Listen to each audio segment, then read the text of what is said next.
आलेल्या मान्यवरांना माझे वेदांत फाउंडेशन यांचं वर्धापन दिन, त्यानिमित्ताने तुम्हाला भरभरून अशा शुभेच्छा. नारी प्रीत में राधा बनी, विरह में बनी जानकी, काली बनकर शीश काटे जब बात हो सन्मान की. नारी मान ले तो हार है, पर ठान ले तो जीत है अभिमान की, पर ठान ले तो जीत है अभिमान.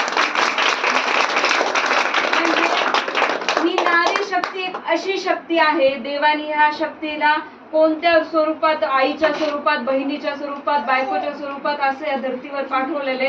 तिच्या मनात आला तर ती प्रेमाखातीर काही करेल, तिच्या मनात आला तर ती विध्वंसही करू शकते, आणि तिच्या मनात आला तर ती सृष्टीचा नवीन उभार सुद्धा करू शकते. अशी इथे नारी शक्ती इथे बसलेली आहे. या नारी शक्तीला माझे शतशत नमन. नारी शक्ती का म्हणतात? पुरुषांना शक्ती का नाही म्हणत? आदी शक्ती, नारी शक्ती हे नारीलाच का म्हटलं जातं? कारण तिच्यामध्ये तेवढी सहनशक्ती आहे. ती संसारचा भार पेलून सुद्धा कुठे कोणत्या कोणत्या क्षेत्रामध्ये ती काम करू शकते. आजकाल पुरुषांच्या बरोबर नारी चालत आहे, तेव्हा असं आहे का ती घरातल्या मुलांबाळाकडे, घरातल्या जे फॅमिली मेंबर्स आहेत त्यांच्याकडे दुर्लक्ष करते? नाही, ती दोन्ही बॅलन्स करून पुढे चालू शकते. त्याच्यामुळे तिला नारी शक्ती म्हटलेलं आहे. एकेकाळी ही नारी शक्ती जातं माहिती आहे सगळ्यांना, जातं फिरवत होते, म्हणजे दळत होते घरी. आता त्या जात्यापासून ह्या नारी शक्तीपर्यंत अगदी आपल्या 4 व्हीलरची स्टेअरिंग हातामध्ये घेण्याचा सुद्धा ह्या नारी शक्तीने बदलाव घडवला. याचा अर्थ काय? नारी अशी आहे की तिच्या मनात आले तर ती प्रत्येक गोष्ट करू शकते. तिच्याकडे हार हा शब्द नाहीये. आणि मला खूप आनंद होतोय की अशा सर्व शक्तींसमोर मी आज इथे बोलत आहे. त्याबद्दल खरंच माझे नशीब समजते. तुम्ही तुमच्या मुलांचा, तुमचा संसार, तुमच्या घराचं प्रत्येक काम उरकून इथं आलात. तुम्ही तुमचं कर्तव्य पार पाडलं आहे. त्यानंतर कुठेतरी तुम्ही स्वतःला वेळ देत आहेत, आणि तो स्वतःला वेळ पण तुम्ही कुठे देतायत? वेदांत फाउंडेशन सारख्या ठिकाणी, जिथे तुम्हाला अगदी कमी पैशात शिलाई मशीन आहे, तुमचं ब्युटी पार्लर आहे, आणि माझ्या हिशोबाने कॉम्प्युटर आहे. हे बॅलन्स पण किती छान आहे. शिलाई मशीन म्हणजे तुम्ही कुठे ना कुठे आज आपली संस्कृती जोपासताय. कपडे शिवून, साड्या, ब्लाऊज जे आहे ते शिवून तुम्ही संस्कृती जोपासताय आपली. त्याच्यानंतर तुम्ही येतायत कुठे? मॉडर्न टेक्नॉलॉजीकडे, म्हणजे ब्युटी पार्लरकडे. आज सौंदर्य म्हणजे काय? आपल्या नारी शक्तीचा सौंदर्य हा एक उत्कृष्ट दागिना आहे. सौंदर्य आपल्या नजरेत आहे, आणि ते नजरेतलं सौंदर्य तुम्ही कुठेतरी 4 लोकांमध्ये ते दाखवतायत. म्हणजे तुमचा ब्युटी पार्लरचा कोर्स हा खूपच छान आहे. तुम्ही अगदी तुमचं स्वतःचं जे अंतर्मन आहे ते सुद्धा अंतर्मन तुम्ही दाखवतायत त्याच्यामध्ये. मला वाटतं ह्या जेव्हा ब्युटिशियन बिफोर आणि आफ्टरचा फोटो ठेवतात, तेव्हा कुठेतरी त्या अंतर्मनातल्या आफ्टरच्या फोटोमध्ये पहा तुम्ही, जो आनंद आहे ना तो अंतर्मनातला आनंद असतो यांच्या बिफोर आणि आफ्टरच्या फोटोमध्ये, तर तो सुद्धा त्याच्यामध्ये दिसून येतो. नंतर राहिला यांचा कॉम्प्युटरचा कोर्स. आजकालची बाई ही फक्त पोळ्या लाटण्यापुरती मर्यादित नाहीये. ती बाई आजकालची कॉम्प्युटरवर चांगले चांगले मोठे मोठे काम करू शकते. सॉफ्टवेअर, डाटा हँडलिंग वगैरे ह्या सगळ्या गोष्टी ती करू शकते, हे तिनं सिद्ध केलेलं आहे. आणि अशा फाउंडेशनचा आज वर्धापन दिन आहे. त्याच्यामुळे तुम्हाला भरभरून अशा वर्धापन दिनाच्या शुभेच्छा. आणि तुम्ही काम करत आहात, खूप चांगली गोष्ट आहे. परंतु काय होतंय, तुम्ही कोणत्या पद्धतीने काम करता हे महत्वाचं आहे. काम करताना 2 गोष्टी तुमच्या खूप महत्वाच्या आहेत.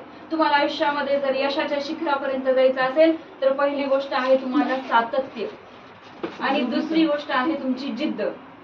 जर सातत्य म्हणजे काय?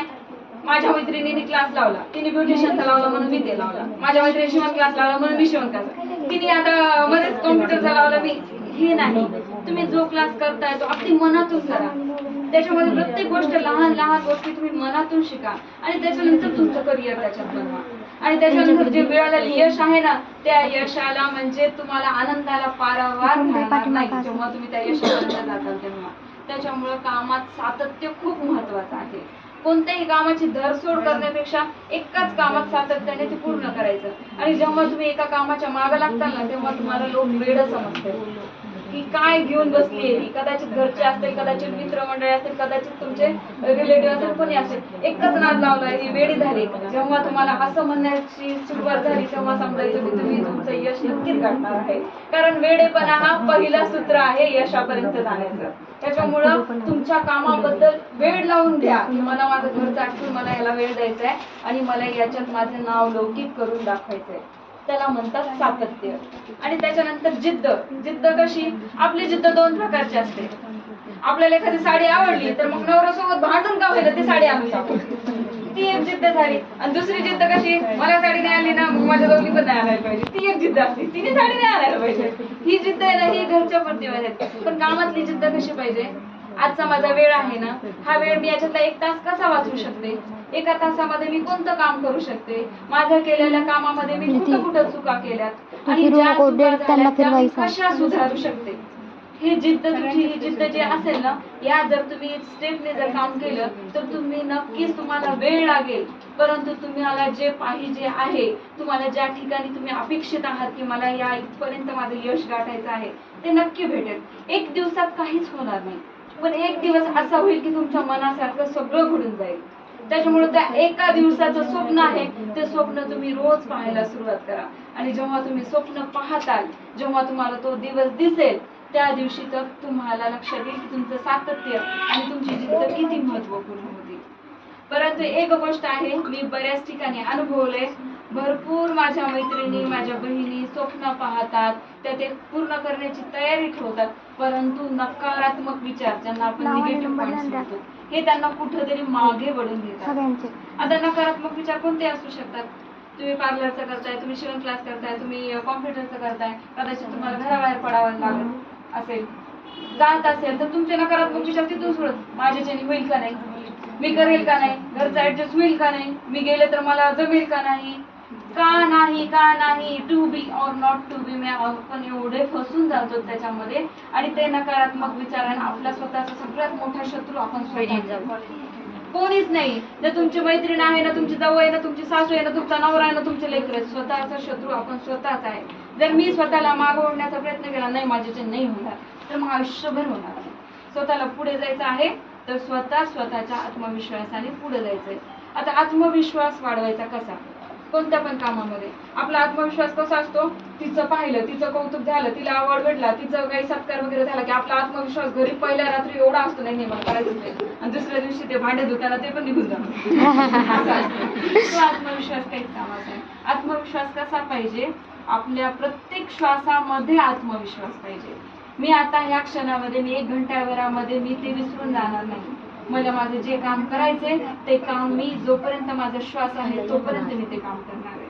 सातत्याने काम करा, तुमच्या श्वासाबरोबर काम करा, आत्मविश्वासाने काम करा.